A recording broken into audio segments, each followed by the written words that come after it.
The land stretched endlessly in every direction, rolling hills of dust and sagebrush. A lonely world painted in browns and golds. The wind moved across it like a ghost, stirring up the scent of earth and memory. This was Elias Turner's world, silent, empty, and exactly how he liked it. His ranch sat miles from the nearest town. A humble spread of wood and sweat built by his own 2 hands. Every plank, every fence post carried his mark. Years ago, Elias had come to this place with nothing but an old horse, a rifle, and the kind of regret a man carries like a second shadow. He'd traded his revolver for a hammer, his whiskey for water, and his name, once whispered in saloons and outlaw camps for anonymity each morning, began the same. Elias woke before dawn, his breath fogging the cold air as he stepped onto the porch. The horizon burned orange and pink, the first rays of sunlight catching the tips of the grass. He'd feed his horses, check the fences, and ride the perimeter in silence. There was a rhythm to it all, a stillness that kept the past at bay. He didn't speak much. There was no one to speak to, but the solitude wasn't loneliness. It was peace earned through penance. Once, long ago, he had been a gunslinger, a man whose reputation was carved in bullets and blood. His hands had taken lives.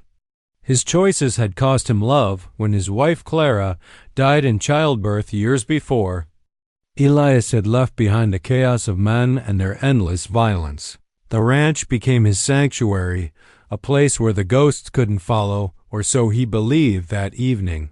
As he mended a section of broken fence, the sky began to change. Clouds rolled in from the west, dark and thick, swallowing the horizon. A storm was coming. He could feel it in the drop of temperature. In the silence that settled over the land, he hurried back toward the barn, securing the animals, covering the feed. By the time he latched the final gate, the first drops of rain began to fall, heavy and cold.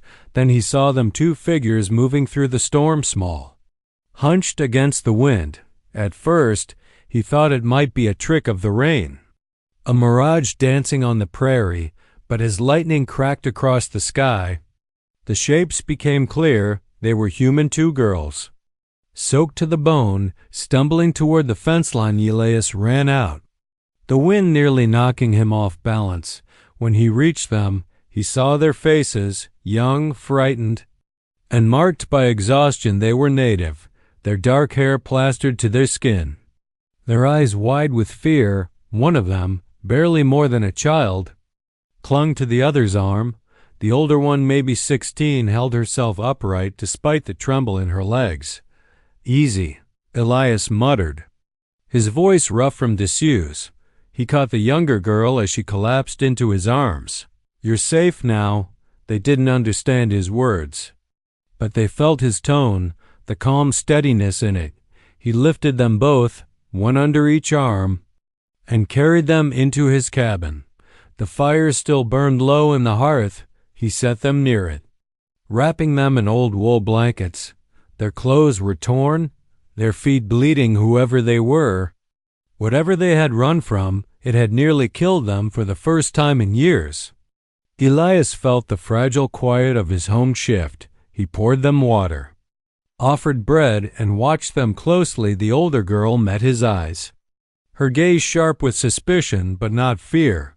It was the look of someone who had lost too much to trust easily. Outside, thunder cracked like cannon fire, rattling the windows. Elias stood by the door, watching the rain sheet across the plains, his hand brushed against the old revolver hanging by the door, a relic of a life he'd buried long ago. He didn't know who the girls were. He didn't know what trouble might be chasing them, but something deep inside told him that his quiet days were over. Storm had come to his ranch, and with it, the first stirrings of fate. The storm howled through the night like a wounded animal, shaking the rafters and whistling through every crack in the cabin's walls. Rain battered the windows with merciless rhythm, and thunder rolled over the valley like the growl of something ancient and angry inside. The small fire Elias had built flickered weakly, throwing shadows that danced across the wooden floorboards. The two girls huddled near the hearth, wrapped in blankets far too large for their small frames. The older one, Ayanna, sat upright, her dark eyes following every movement Elias made. She was alert, cautious, her body poised like a cornered deer ready to flee.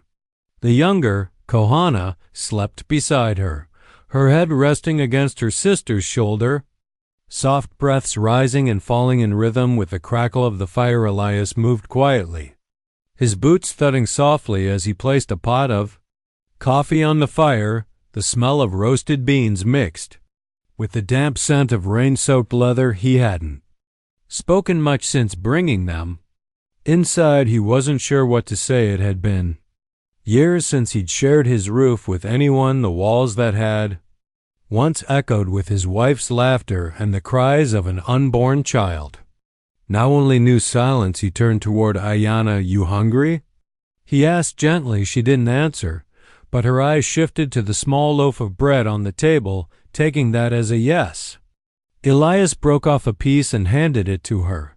She hesitated, glancing down at Kohana, then accepted it with a nod. She tore the bread in half and gave the larger piece to her sister, who stirred awake and began to eat in small, grateful bites. "Name's Elias," he said after a long moment, pointing to himself. Elias. Ayanna watched him, uncertain, before pressing a hand to her chest. "Ayanna," she said softly, her voice accented but clear. She gestured to her sister, Kohana. Elias gave a slow nod. "Ayanna." "Kohana," he repeated, the syllables unfamiliar but steady. "You're safe here." At the word safe, Ayanna's brow furrowed, as if the meaning was distant, something she wanted to believe but couldn't yet trust. She spoke a few words in her own tongue, her tone low and guarded. Elias caught none of it, but he understood enough from her eyes. They were running from something cruel, something close. Later, when the storm eased into a soft drizzle, Elias fetched his old medical kit from the cabinet. He knelt beside them, carefully lifting the blanket from Kohana's leg. The girl flinched, but Ayanna held her hand, whispering comfort. A deep gash ran along the child's shin, crusted with mud and blood. Elias cleaned it gently, wincing when she whimpered. "You did good bringing her here," he murmured to Ayanna as he worked. She didn't reply, but her eyes softened just slightly. For the first time that night, Elias saw past her guarded stare. Beneath the fear, there was fierce determination, the kind that came from loss and love intertwined. When he finished, he poured each of them a tin cup of warm broth. They ate in silence, the kind that didn't need words outside. The wind finally began to calm, and the steady rhythm of rain against the roof became almost soothing. But peace, Elias knew, was fragile as he sat back in his chair, exhaustion pulling at his eyelids. His mind began to churn. Two girls alone in this wilderness. It didn't make sense. Something terrible must have happened to drive them so far from their people, and someone would surely come looking. He glanced toward the rifle hanging over the fireplace, then toward the revolver on the shelf. It had been years since he'd touched either. But the sight of those girls, their bruises, the silence, their exhaustion stirred something inside him he hadn't felt in a long time. The instinct to protect Ayanna caught him looking and met his gaze. There was no fear in her eyes this time, only a kind of knowing. That night, as the last thunder rolled across the valley and the rain thinned to a whisper, Elias sat awake by the dying fire, the revolver beside him. The girls slept soundly, huddled together like lost birds, and though the storm had passed outside, Elias couldn't shake the feeling that a far darker one was gathering on the horizon, one that would soon test everything he thought he'd buried. Morning came quietly, painted in pale light that spilled across the plains. The storm had passed, leaving behind a world rinsed clean. Puddles glimmered like small mirrors, and the air smelled of wet earth and cedar for the first time in days. The valley was still, yet beneath that calm, Elias Turner felt the uneasy pulse of something brewing. Like thunder far away, Ayana and Kohana helped him with the chores that morning. The younger girl laughed softly as she tried to feed the chickens, her small hands scattering corn across the muddy ground. Ayana, though still watchful, had softened. She followed Elias to the stables, helping him brush the horses, her movements graceful and sure. She was not used to idleness. That much was clear. Her hands bore calluses, her eyes the memory of responsibility far beyond her years. Horse, Elias said. Pointing horse, she repeated, the word hesitant on her tongue. He smiled a little. Good. She looked at him then, just briefly, and returned a faint, almost reluctant smile. It was the first time he'd seen it, and it did something strange to him, stirring a warmth he'd thought long gone. But peace never lasts long in the frontier. By noon, Elias noticed the first sign, a distant plume of dust, faint, rising over the ridge to the east. Riders, too many for comfort. He squinted into the light, his gut tightening. The girls were inside the cabin, tending to the fire when he came in, his expression grim. You said your village, he began, pointing to Ayana. Bad men? He mimed guns, mimed fire. Ayana's face darkened. She nodded slowly. Men ... kill. Take, she said in broken English. We run. Elias's jaw clenched. The story was becoming clearer and uglier. He had seen the kind of men she spoke of, the scavengers who roamed the plains after wars, the outlaws who hid from the hangman's rope. There weren't many left, but one name still carried fear across these parts. Jed Crane. Elias knew him once years ago. They had ridden together, both men living fast and lawless. Crane had always been ruthless, a man who smiled while he burned homes and robbed travelers. When Elias had walked away from that life, Crane had laughed, saying no one ever truly quits the outlaw trail now. It seemed fate had decided to prove him right. He went to the barn and uncovered his old rifle, its metal dulled by time. The weight of it in his hands felt both foreign and familiar as he checked the chamber. The girls appeared in the doorway, fear in their eyes. Bad men come? Ayana asked quietly. Elias nodded. Maybe, he said, but not tonight, not if I can help it. He saddled one of his horses and rode to the ridge before sunset. Keeping low among the rocks, through his spyglass he saw them, 6 riders, moving slow, scanning the land. At their head rode a man in a black coat with a scar down his jaw. Jed Crane. Time had hardened him, but Elias knew that swagger, that cruel grin. He stayed hidden until the riders turned south, then made his way back to the ranch. The sun was dipping low, painting the sky in streaks of blood-red light inside. Ayana waited by the fire, her face lit by the flickering glow. They come? She asked. Not yet, Elias replied. He poured water into a basin, washing his hands. But they will soon. Ayana hesitated before stepping closer. You ... Fight? He looked up at her, eyes heavy. If I have to. For a moment. Silence filled the room. Then she said softly, We fight too. Elias studied her, the fierce defiance in her voice, the strength beneath the fear. In that moment, he understood.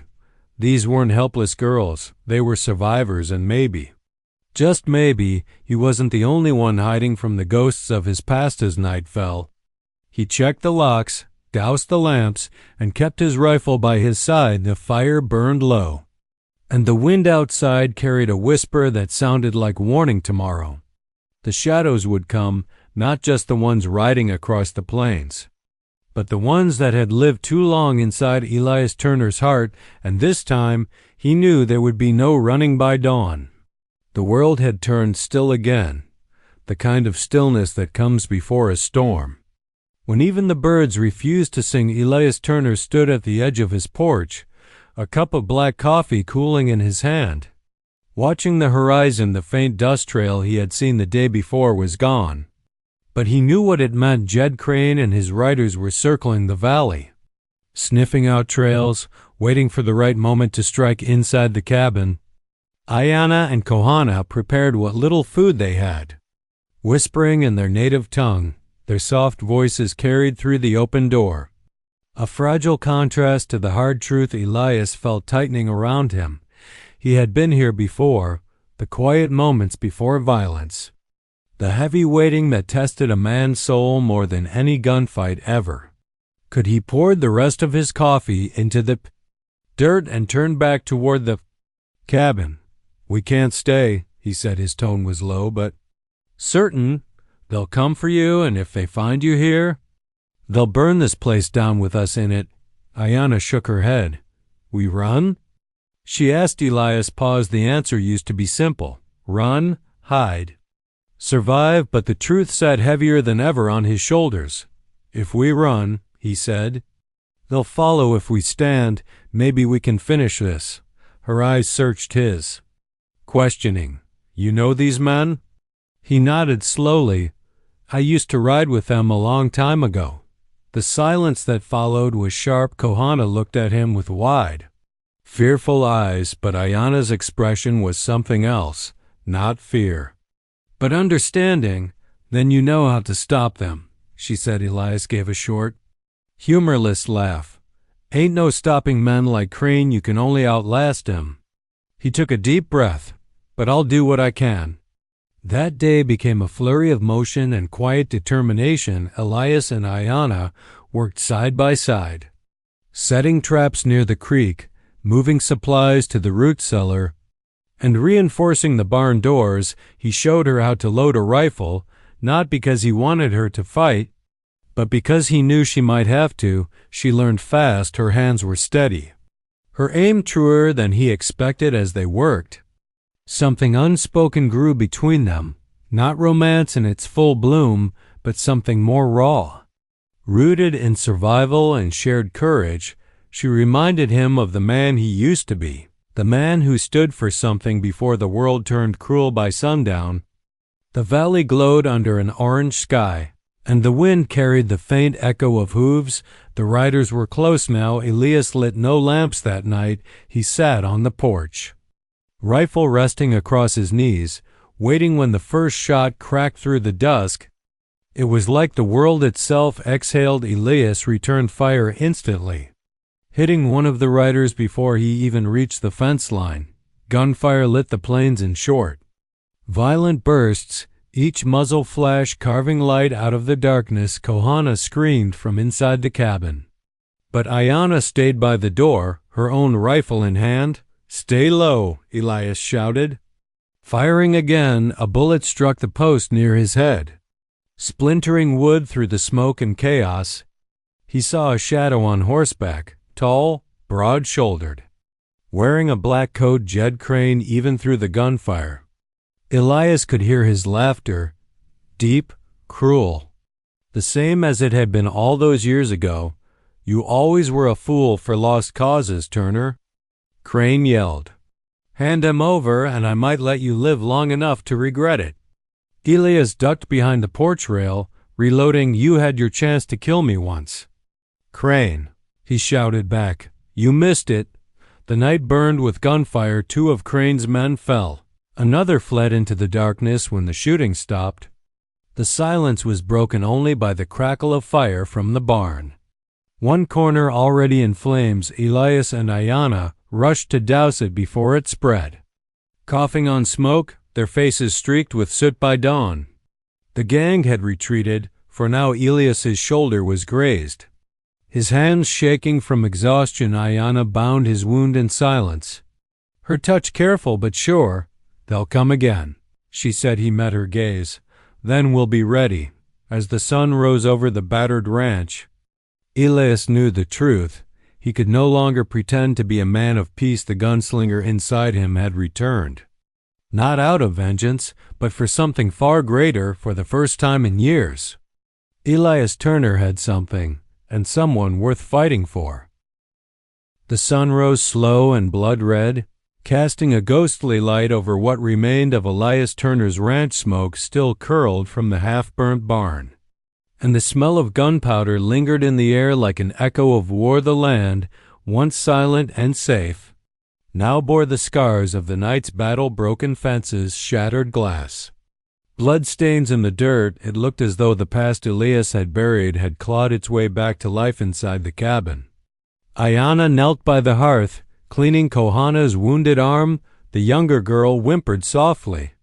But Ayanna soothed her with gentle words in their native tongue. Elias watched from the doorway, his arm wrapped in a sling, his face hard but thoughtful. The firelight caught the tired lines around his eyes, the shadow of regret deepening there for a long while. He said nothing.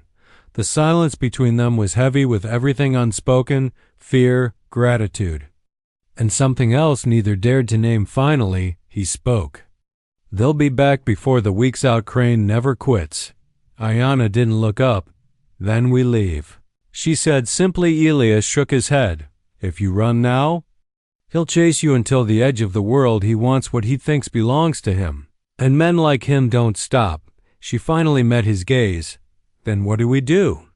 Elias turned to the window, looking out at the land, his land, stretching endlessly beneath the pale morning light. "We make our stand, but this time, we finish it." He spent the rest of the day preparing for war. His quiet ranch became a fortress, fences reinforced with timber and stone, traps buried beneath the soil, rifles cleaned and loaded. Ayanna helped without hesitation, her determination burning as fiercely as his. She learned quickly how to reload, how to move silently, how to find cover. The once silent cabin now echoed with purpose, not of fear, but of survival. As they worked, Elias told her pieces of his past, about the years he spent riding with Crane's gang, about the outlaw life, the robberies, the fights, the lies, about how he met Clara, the woman who had changed everything, and about the day it all fell apart, the day he walked away and chose peace. Ayanna listened quietly, her dark eyes filled with something between sorrow and understanding. "You're not that man anymore," she said softly. Elias gave a small, tired smile. "Maybe not, but I'll have to be him again if it means keeping you safe." That night, they ate in silence. The wind outside had a different sound now, uneasy, watchful, as if the land itself was waiting. Elias sat by the fire, sharpening his knife, while Ayanna braided her sister's hair.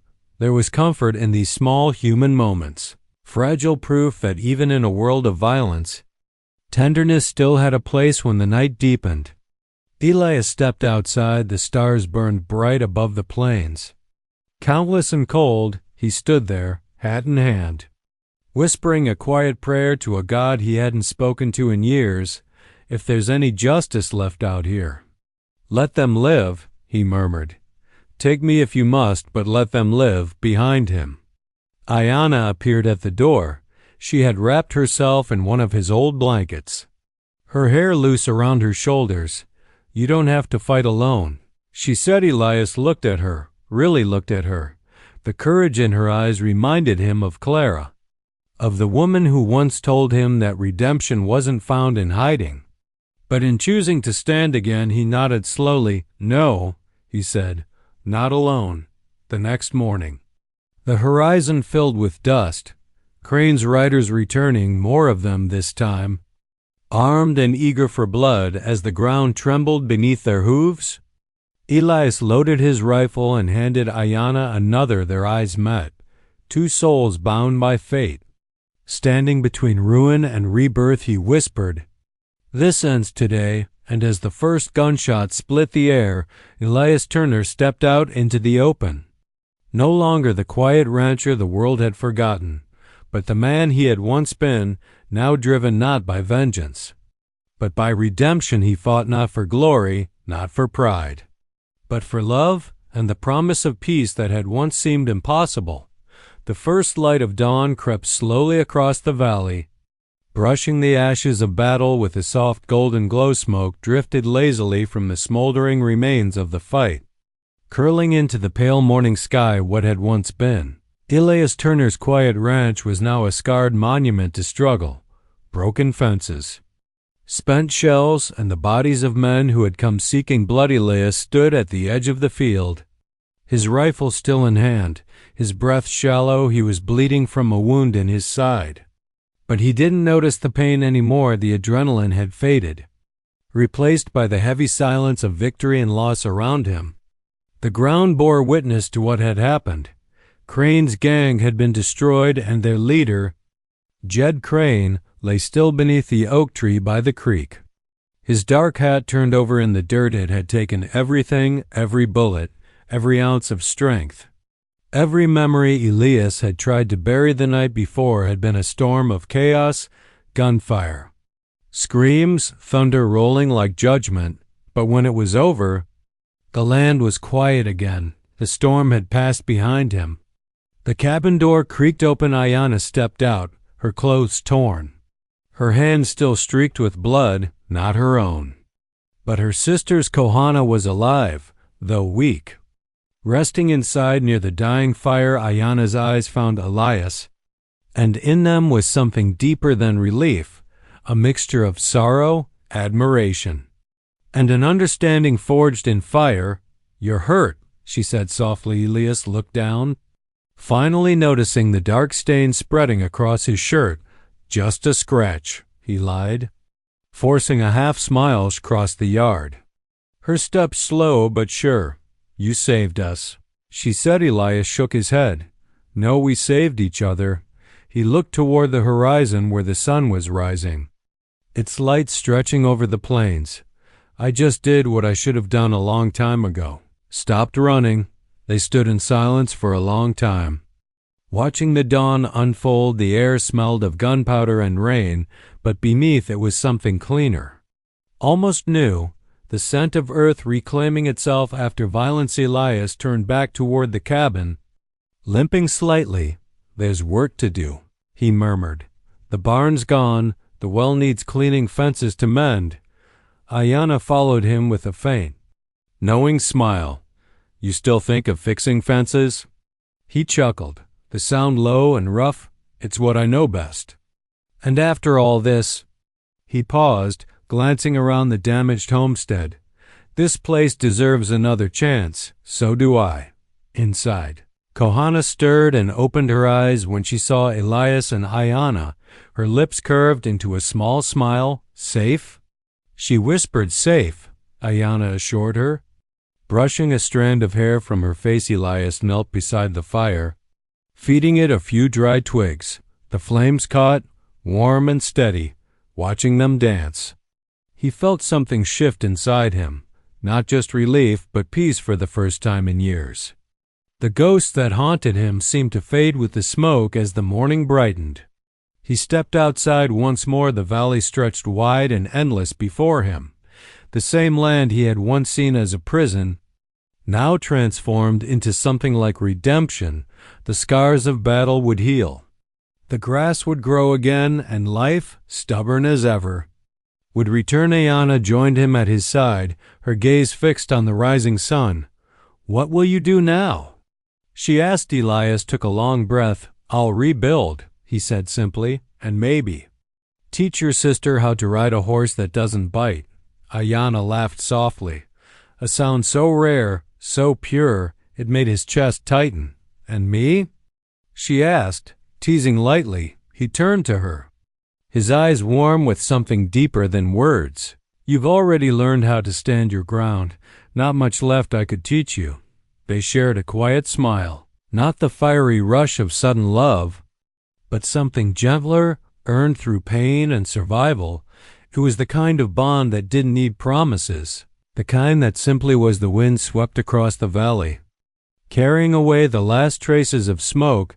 The land shimmered under the newborn light, and the world, for the first time in a long while, felt still. Elias tipped his hat to the horizon. "Guess the West still has some peace left in her after all," he murmured. Ayanna nodded beside him, her voice soft as the dawn. "Peace and second chances." And as the sun rose higher, washing the world in gold, the quiet rancher who had once fled from his past stood tall again, no longer a man haunted by what was lost, but one who had finally found where his heart belonged at last. Elias Turner's story had come full circle. The gunslinger had found his redemption, and with it, a new beginning beneath the vast, forgiving sky.